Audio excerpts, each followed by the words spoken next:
মুখ্যমন্ত্রী তথা পুলিশ মন্ত্রীর পাল্টা সমালোচনায় সরব হয়েছে বিজেপি। দলের মুখপাত্র সাংসদ শ্রমিক ভট্টাচার্য বলেছেন, আরিয়াদহের ঘটনায় কখনোই দায় এড়াতে পারেন না মুখ্যমন্ত্রী।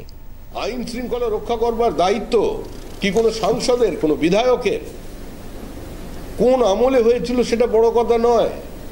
অর্জুন সিং সেখানে সাংসদ ছিলেন কি অর্জুন সিং সাংসদ ছিলেন না, এটা অপ্রাসঙ্গিক। প্রাসঙ্গিক একটাই যে রাজ্যের মুখ্যমন্ত্রী মমতা বন্দ্যোপাধ্যায় 2011 সাল থেকে আজ পর্যন্ত আছেন। আজকে আইন শৃঙ্খলার এই চূড়ান্ত অবনতি, অ্যাবসলিউট লনেসনেস, টোটাল অ্যানার্কি, আমরা একটা নৈরাজ্যের বাসিন্দা। আজকে এর জন্য দায়ী হচ্ছেন মুখ্যমন্ত্রী, তিনি তার দায়িত্ব এড়াতে পারেন না। একজন সমাজ বিরোধী, একজন দুষ্কৃতী, সে নৃশংস অত্যাচার চালিয়েছে বছরের পর বছর।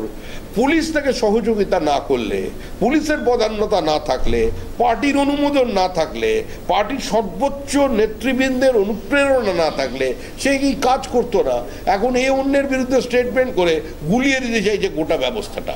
এটার জন্য যদি কাউকে দায়ী করতে হয়, দায়ী করতে হবে রাজ্যের পুলিশ মন্ত্রী মমতা ব্যানার্জিকে।